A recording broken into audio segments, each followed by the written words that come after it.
Olá, eu sou o Biramelo e você está no canal.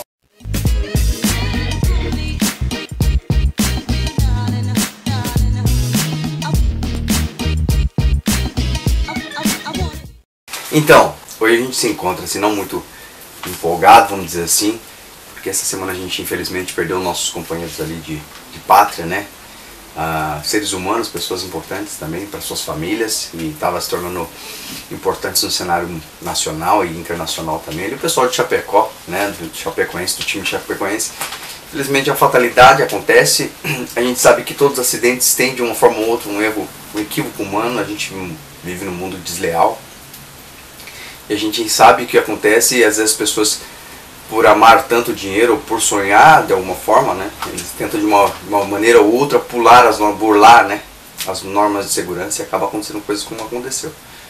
Infelizmente foi, né, perdemos aí suas famílias também, perderam, eu acho que de forma mais direta as famílias desses jogadores, né, e de comissão técnica e jornalistas assim. Então, assim, a gente passou uma semana um pouco triste com isso, né, e a gente deixa aqui nossos sentimento às famílias, né, e às pessoas que realmente perderam seus entes queridos. Se nós que somos pessoas que acompanhamos de longe já sentimos o baque, imagina as famílias, né? Não é fácil. Eu sempre falo que a gente não foi feito para perder ninguém, e nem nós mesmos fomos criados para morrer, para perder, para morte. Tanto que quando você vê uma pessoa morta, fica próximo uma incógnita na cabeça, né? Uma questão, será que ela está morta mesmo? O que será que é isso, né? Tava aqui agora não está mais, então.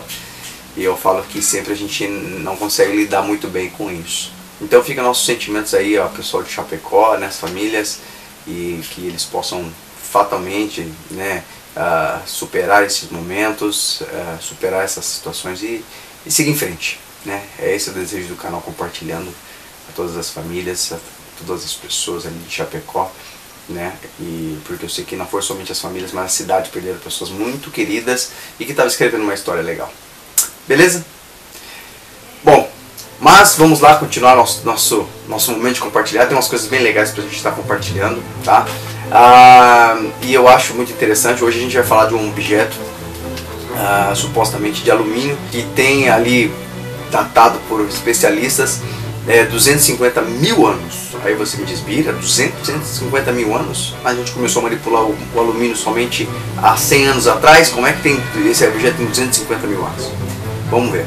Ali na Romênia, alguns trabalhadores estavam ali e tal, fazendo o trabalho deles e tal, e de repente eles acharam 3 objetos, tá? 2 deles constatado, comprovado que eram fósseis de animais, tá? E um deles era bem estranho, porque ele tinha um formato diferente, um formato que não era de osso, mas como os funcionários ali não entendiam muito bem, eles chamaram um arqueólogo, né, cientistas, pessoas que estudam, pessoas que têm habilidade e domínio sobre a área, para que eles pudessem estar ali dizendo o que era aquilo ali. E quando eles foram ver, realmente constataram que 2 eram fósseis de animais, mas um era um objeto que não era osso, ele não era fóssil de animal, mas ele era um material de alumínio. Aí começou o pessoal a ficar um pouco alvoroçado. Por quê? Porque eles falaram, poxa, mas justo com ossos de animais e tal. Aí começaram a pensar em várias hipóteses, né? Que poderia ser algum objeto de antigamente, o pessoal depois foi um pedaço de machado, um pedaço de instrumento, né, que de repente eles foram usar ali e acabaram perdendo aquele local. Só que ali foi no ano de 1973.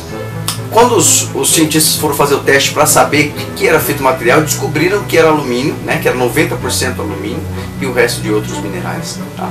E viu que, falou, vamos ver, se a gente quer saber qual é a data específica deste material, então vamos dar uma olhada, vamos ver de quando é isso aí, pra gente pelo menos pensar se teve alguma construção, algum trabalho aqui. E quando fizeram o teste, descobriram que a data era um pouco longa demais, era um pouco distante demais do nosso tempo. E eles ficaram assustados, porque eles viram que de fato aquilo ali era de um tempo muito antes do que a gente podia imaginar, ou do que a gente já teria possivelmente manuseado o alumínio. E isso começou a entrar na mídia. Tá? Isso começou a ser divulgado, porque começaram a buscar pessoas, fazer teste, refazer teste, todos eles datavam de 250 mil anos. E na verdade era de muito tempo isso aí. Então eles começaram a ficar assustados e começaram a falar, poxa, mas cortado da forma que estava cortado, e daquela forma a peça, e começaram então a ficar assustados e eles não conseguiram resposta para comprovar realmente do que era feito. Aí você já sabe, né? Entra aqueles mais voltados para o lado de OVNIs e falam, não, isso é uma resposta de que ETs na verdade estiveram aqui, é pedaço de uma máquina. Outros disseram que ele era um pedaço de dente de escavadeira, sabe, aqueles tratores e tal. Eles até, vou colocar uma foto para vocês verem aí, comparar, é muito parecido mesmo. Eles começaram a ver, mas mesmo assim com uma data de 250 mil anos, então descartava essa ideia. Outros disseram que não, foi um erro, que continua sendo um erro a datação, mas que isso aí na verdade é só um pedaço de um trator, né? Outros dizem que na verdade não é a confirmação de que extraterrestre esteve no meio de nós e está no meio de nós, né? Aquela coisa dos caras vibram, né? O ufólogo vibra, essas coisas, quando a ciência se complica com relação à data, coisa do tipo, porque eles veem como uma... Eu não estou dizendo que não exista, tá, gente? Eu estou dizendo assim que é uma oportunidade que muitos ufólogos vibram mesmo com essas coisas, e foi interessante porque eles começaram a entrar, não, isso é um instrumento alienígena.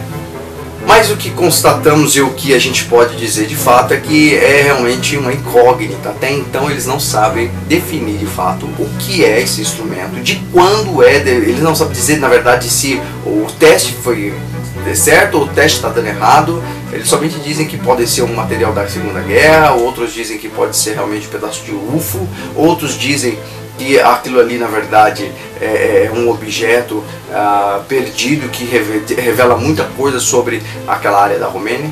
Só que até então eles não descobriram e eles ainda não sabem o que realmente isso é. Muito interessante, né? E você? O que você acha? Você acredita na parte do lado dos UFO, acha realmente um pedaço de extraterrestre? Ou, como dizem alguns estudiosos mais assim, disseram sim que a nossa civilização na verdade é uma segunda, uma terceira civilização. Não sei se vocês sabem, mas tem uma linha de pensamento que diz que na verdade existiram várias civilizações na Terra e elas foram passando de tempo e se perdem e continuam, e assim nasce uma outra, e aí vai até um tempo, depois morre e nasce outra. Na verdade somos terceira fase, quarta fase de uma outra, de uma espécie humana que já existe há muito tempo no planeta Terra.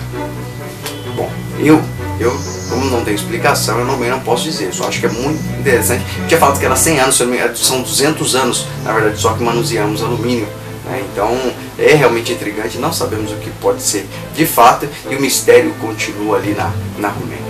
Bom, eu fico por aqui, mas antes de qualquer coisa, eu queria deixar para você que é interessante que você compartilhe com seus amigos, e a gente chegando com vocês com uma explicação. Se você já viu essa notícia em algum outro lugar e tem uma explicação explosiva, compartilha com a gente, que é legal a gente saber um pouquinho mais, ter um pouco mais de pé no chão com relação a essas coisas. Eu realmente não sei, procurei mais algumas coisas e todos diziam a mesma coisa, era o mesmo veredito, e realmente esse é um material que não se explica. Beleza? Eu fico por aqui, agradeço a sua companhia de novo, que é muito legal. E a gente vai continuar compartilhando e trocando aquela ideia sempre. Beleza? Até mais.